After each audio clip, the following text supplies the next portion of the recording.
Hi, I'm Alden, the Twin Flame Psychic, and I have a reading for you today for the Divine Masculine and the Divine Feminine Twin Flame, which, of course, together you both create a union. And I have some cards as well that is going to help you with the current energy for the interaction of your energy, the whole union as one.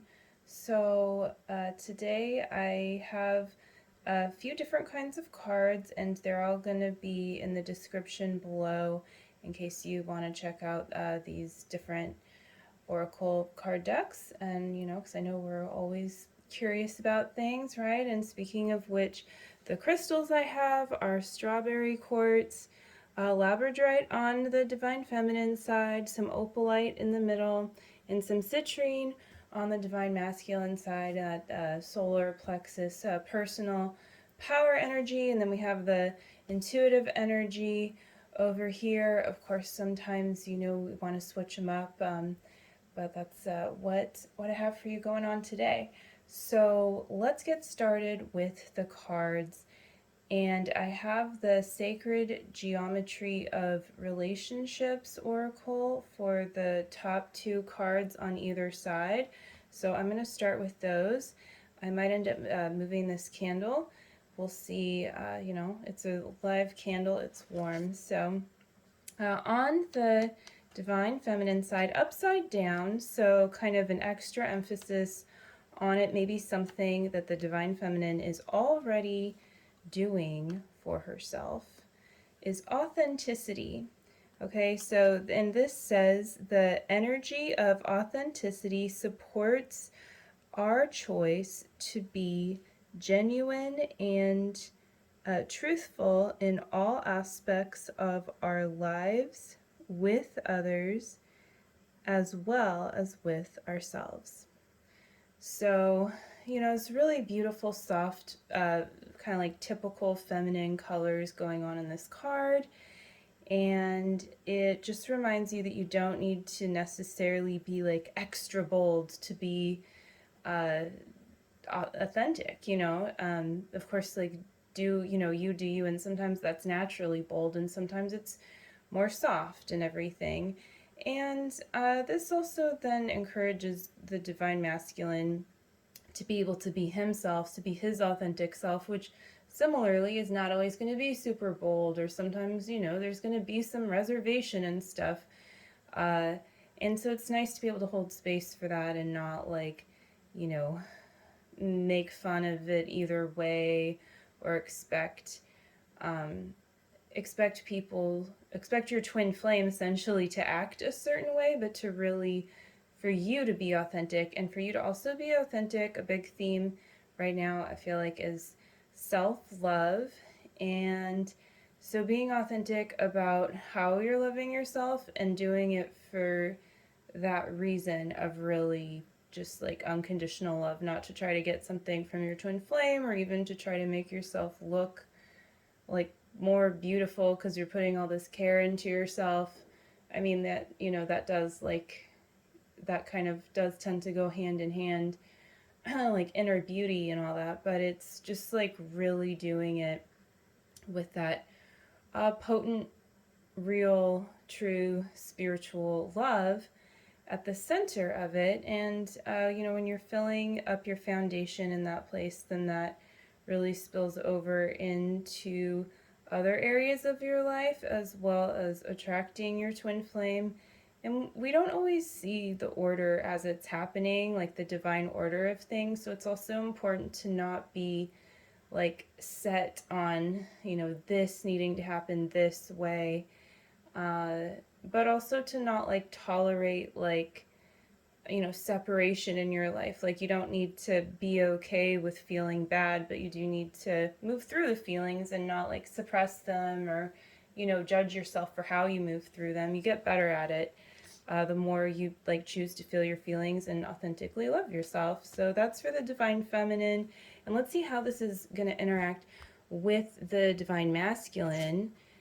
We have sensitivity. Wow, these cards are both really more on the like gentle side of things. So the colors here though are more strong, you can see, right? So sensitivity, and this is number 35, the frequency of sensitivity helps us open to the world of uh, subtlety and detail while anchoring in a structured foundation, thus supporting us to become more fully multidimensional. Yeah, I mean, that's a lot of, defining, and it is helpful, but, essentially it's just like being sensitive, I think in this case, to your own feelings and being real about that and not just maybe like going always with the safe thing, but like going with what's actually safe, which is real, authentic love, with the divine feminine, and your sensitivity is allowing you to go more deeply into that, into the divine feminine, and her authenticity is like, this feels inviting, this feels warm, but at the same time, there's like a price to pay for that, right? And that's like, that is the same, the other side of the coin of authenticity is like, um,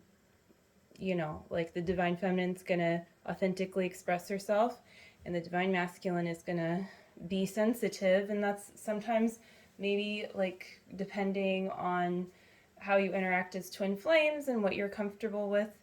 Um, the divine masculine, like showing a lot of sensitivity, can be harder, especially at first. So that's all important to like hold space for in your union, but to also not like feel like you need to somehow uh, make yourself feel smaller in order to allow for like either side to be able to express themselves. It's safe for the divine feminine to be herself, and it's safe for the divine masculine to be himself, and it doesn't need to like look a certain way on the outside, but it's really about these inner qualities coming out right now.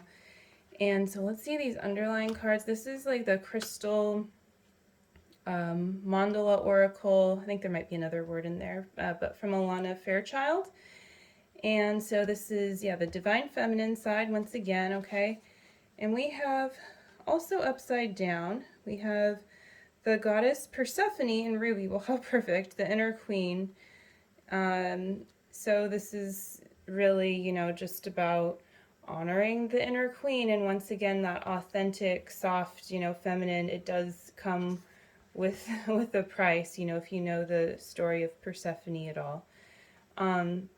But it is worth it. And so like that's the twin flame journey, versus like a soulmate or something, where some of that you might like have an easier time suppressing, and that might look safer in society's viewpoint, at least for like a time and everything. But in the long run, it's not going to be like, it's not going to feel good. It's going to actually destabilize you to not allow this to happen, to not allow your true divine feminine to be the inner queen. And so what this is the divine feminine's job, though, to like claim this for herself. It's like, yes, the divine masculine can hold space and everything, but it's not like the divine masculine can do it for her. And I think that that's some things that sometimes we're taught too, and it is very nice, when there's that like true masculine energy, not always necessarily from your twin flame, could be from other masculine energies in your life that are really there to support the divine feminine, in being herself, in one way or the other. But she has to do that for herself. Like, you can't like force someone to claim their true like inner queen, inner goddess, if you will. And but it's something that like you can celebrate, whether you're the divine masculine or the divine feminine, that's a beautiful thing, and it means so many different things to each individual woman, but like at the same time we tend to like know what that means collectively too, and to be able to like enjoy that about each other, that like uniqueness, and how you are like really fully rooted down, and how you are like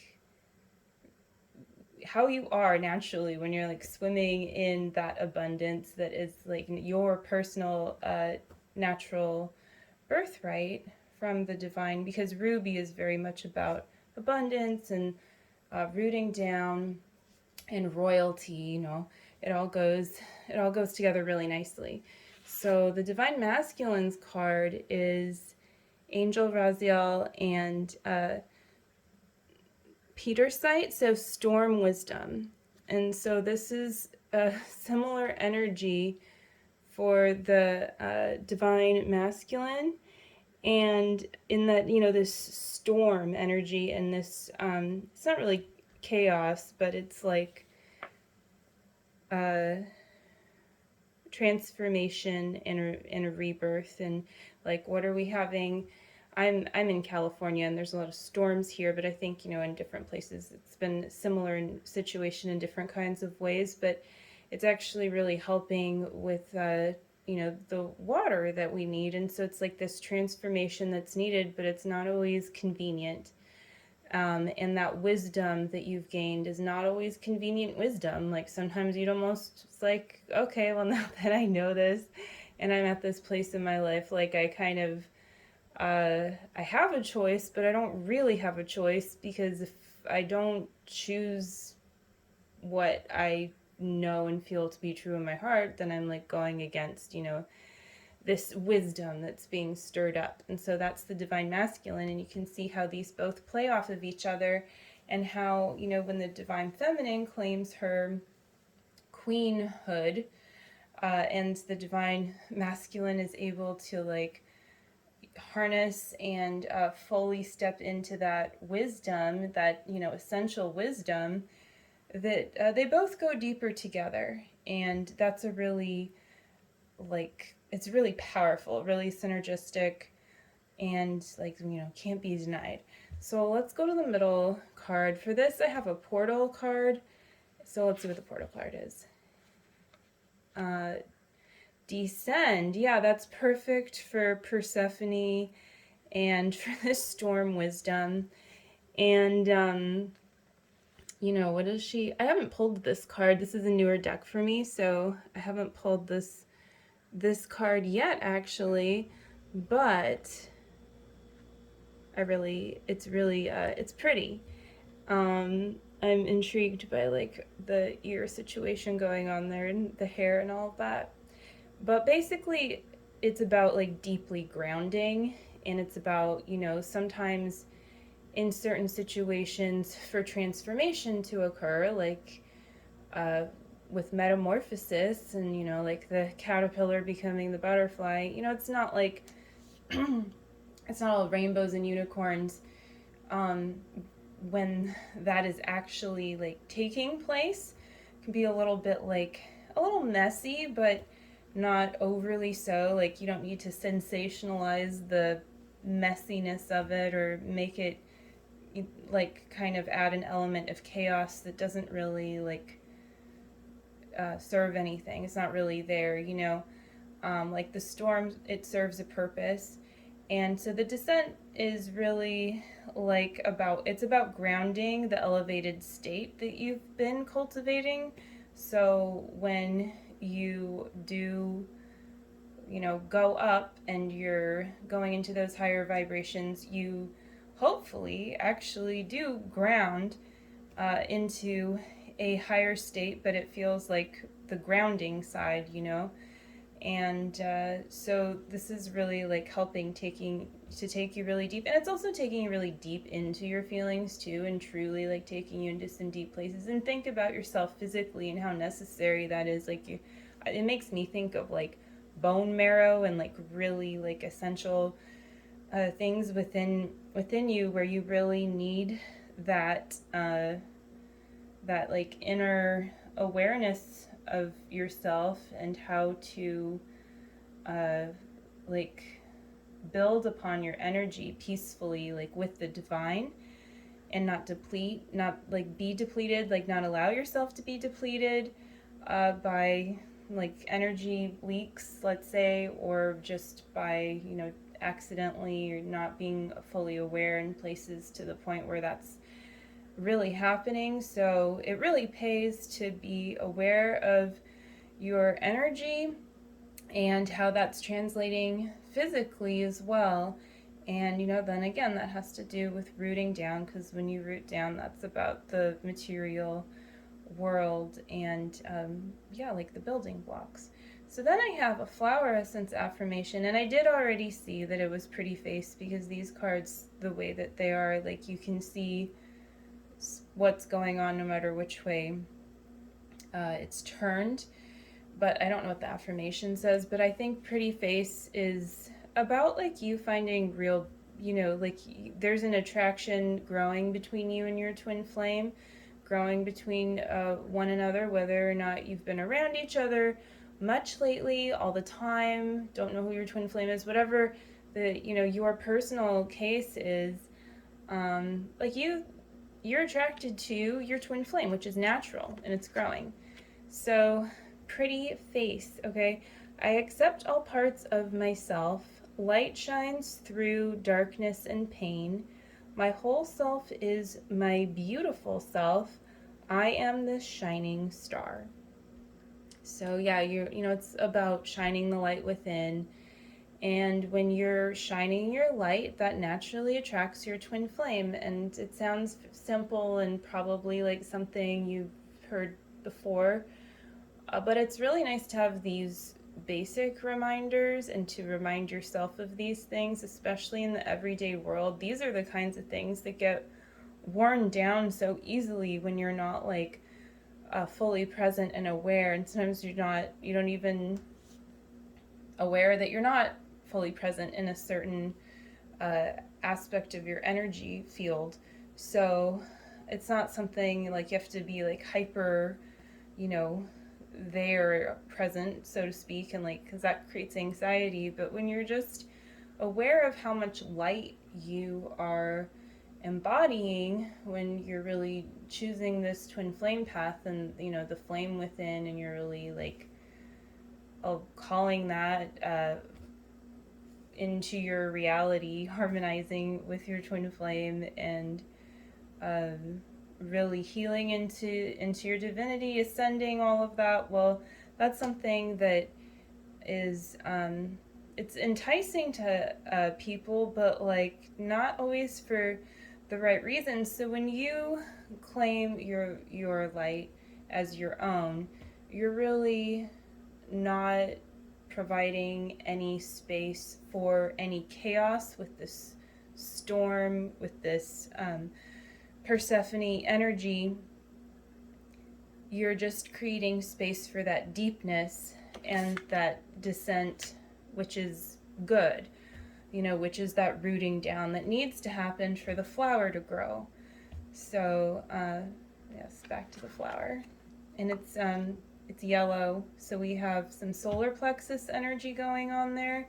We have, yeah, it's about personal power. And then we have like this, you know, even though this is very grounding here, we've got this also this like very like sun-like energy here too. So I feel like the underlying message of this whole reading is really about just being with your power and letting that be the way that you're claiming it right now. Really just feeling into it and your light and your beauty, and then taking all of, you know, the whole thing into consideration with the authenticity and sensitivity as well. So that's your message for right now as we're headed out of Mercury retrograde this coming week. And whenever you're watching this reading is perfect for you. And I will see you again soon. So take care and have a wonderful day. Bye.